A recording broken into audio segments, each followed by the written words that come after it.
Welcome back to the Urbexstead Mall series and the Iowa road trip.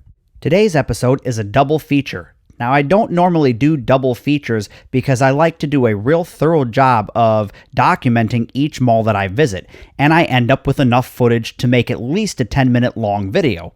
And yeah, I could have kept the camera rolling the whole time I was in there, but we would have ended up with a lot of duplicate shots, and that wouldn't be very interesting. So I decided to take these two malls and just combine them into a double feature. These two malls were super retro and both from two totally different decades.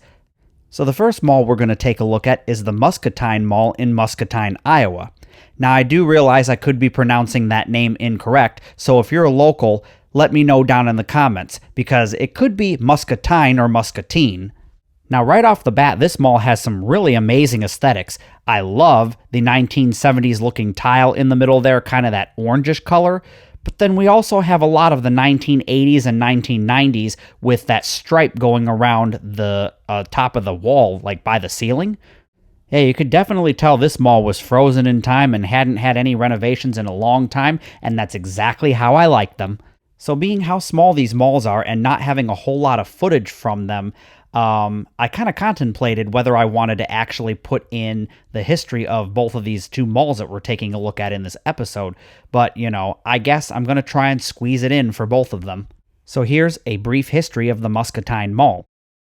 General Growth Properties, also known as GGP, based out of Des Moines, Iowa, would announce plans for the Muscatine Plaza in March of 1970. This was the original name for this mall. The original mall would comprise of 287,000 square feet, and its original stores would be a Montgomery Ward, Woolworths, Walgreens, Hy-Vee, and a movie theater. Groundbreaking would begin on May 17th of 1970. The first store, a Montgomery Ward, would open on November 27th of 1970.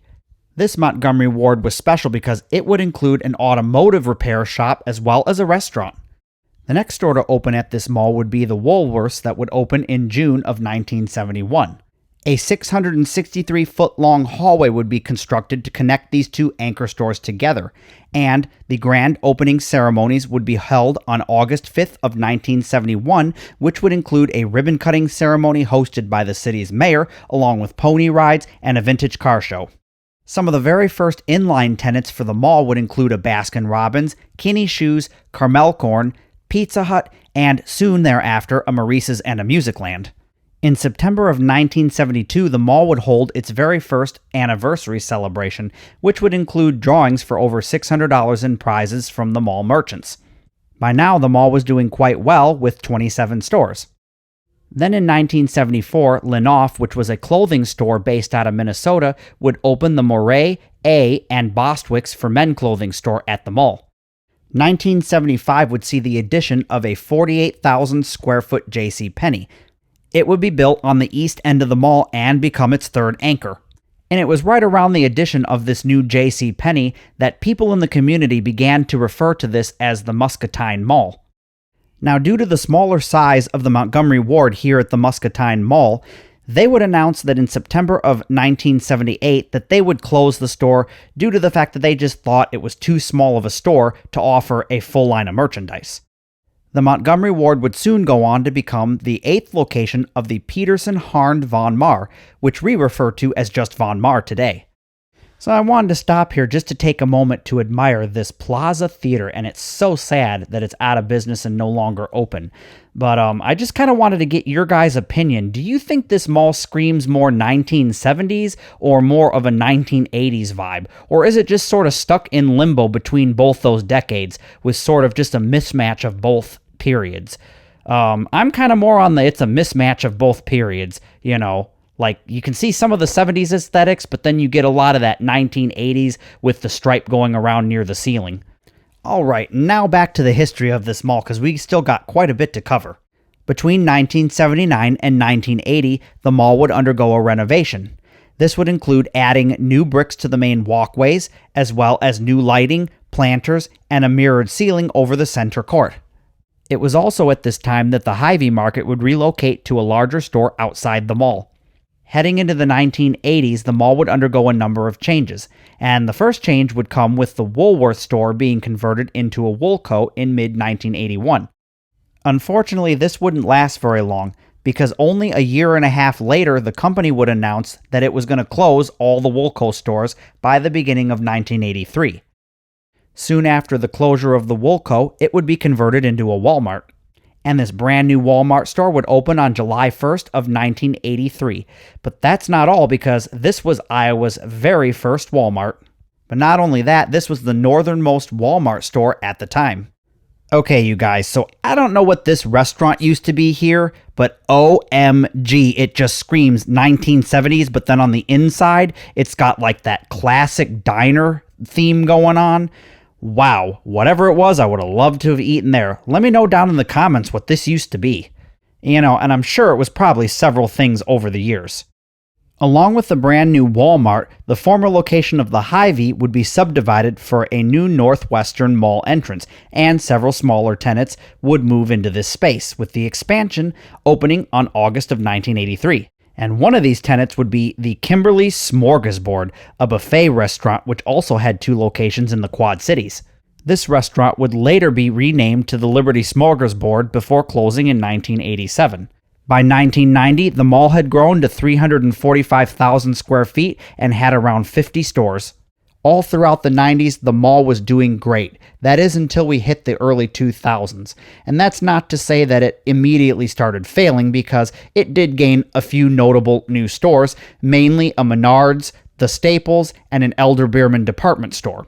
However, as the 2000s progressed and we got closer and closer to present day, things would begin to accelerate. Stores would come and go, and vacancy rates would begin to spike, and it just kind of left us with where we're at currently. Like I said at the beginning of this video, I didn't have a whole lot of footage on this mall, and so I wasn't able to go into extreme detail on all the stores that came and went out of this mall. But that should at least give you a brief look into this mall's very successful, yet also chaotic and kind of strange history. Now, if you'd like a more detailed history of this mall, I recommend that you would check out Colin of Northern Films. He lives over in Iowa, and he has documented this mall many times and gone over its history in great detail. I'll try and remember to at least link one of his videos down in the description box below. And with that, it's time to bid a farewell to the Muscatine Mall in Muscatine, Iowa. I really enjoyed its aesthetics and walking around this amazing retro time capsule. But it's now time to head over to the River City Mall in Keokuk, Iowa.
Boy, are you guys in for a treat with this one, because I don't think this mall has ever had a renovation. It's completely frozen in the 1970s. This is a very weird, and as far as it goes, very small mall located in the downtown area of Keokuk, Iowa.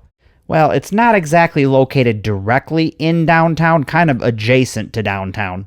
Upon opening the door and walking inside, the first thing that went through my mind was, holy crap, man, is this place old, and just wow, I love everything about it. It just feels like you're going back in a time machine. Unfortunately, finding any information on this mall's history was quite difficult, so we're going to have to kind of rely on the comment section down below to fill in some of the gaps. So if you grew up going to this mall and you have memories here, please leave them in the comments down below so that we can learn all about this mall together.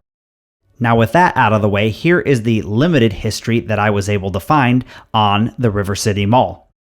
Developed by General Growth Properties, This mall would begin as the Keokuk Plaza in 1969 as a part of a downtown urban renewal project that would feature stores like JCPenney, Montgomery Ward, and a Woolworths. Some of the initial tenants would include a Jo-Ann Fabrics, COLINS Hallmark, and a Pizza Hut. Most of the anchor tenants would be long gone by the 2000s. The Montgomery Ward would close in the early 80s, followed by the Woolworths in the 90s, and then the JCPenney would close its doors in the 2000s. After suffering through many ownership changes and bankruptcies of its retailers, this mall would be sold to local investors in 2001 and renamed the River City Mall. During the 2000s, talks and plans of repurposing the mall into a mixed-use development would surface, despite the emergence of some new tenants like Peebles and the Gordmans. Unfortunately, the mall was facing ongoing financial issues and would be foreclosed upon in 2011. The mall would be put up for auction in 2013 and sold. It would then later be purchased by a local contractor in 2025 for a potential entertainment-focused redevelopment. This new development would include things like batting cages. As of late August of 2025, the mall had been rebranded and is now called the Keokuk Center and is undergoing renovations to become that large sports or entertainment center.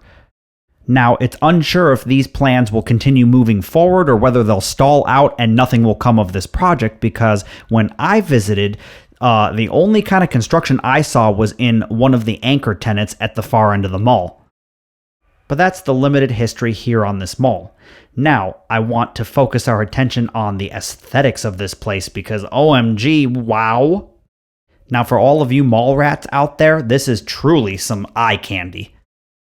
So I took a minute to stop here because I was looking around the mall for a directory and couldn't find one. And this was the only directory I could find throughout the entire mall, just sort of slapped up in the window of a storefront like this. It was kind of interesting.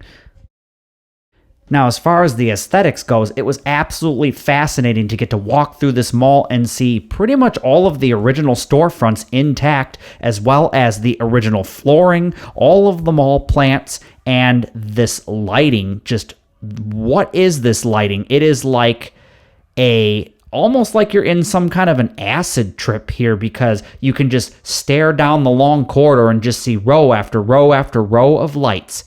And yep, another Plaza Cinemas. Now, I thought the first Plaza Cinemas we took a look at the Muscatine Mall was awesome, and yes, in its own right it was, but that one was just over the top, and I have seen photographs from when that theater was in operation, and it had all of these same lights that you're seeing in the ceiling. It had it all around the Plaza Cinema sign, and it was just beautiful. I'm going to try and insert a picture somewhere into this video so you can see what it used to look like back in its heyday. Now that we're here down at the Dollar General, I want to ask a question to those of you that might be more familiar with this mall. What is up with the Dollar General? Did it have two entrances at one point? Was it bigger and then they downsized? Because I'm kind of confused why they have two Dollar General signs on the wall like that. Was it just because maybe you might not notice the Dollar General sign off to the side? I don't know. It was really puzzling. I think that's going to do it for today's episode, where we took a look at the Muscatine Mall and the River City Mall here in Iowa. I know I did a lot of talking with very little breaks, but we had a lot to get through in a very short time, even though this video turned out to be, over 18 minutes long. If you're really enjoying this road trip across Iowa, then I highly recommend that you check out the channel membership links that are on screen and in the description box below, where you can find more awesome member-exclusive content just like this. I want to thank all of my members for all of your support, and I will see you in the next episode.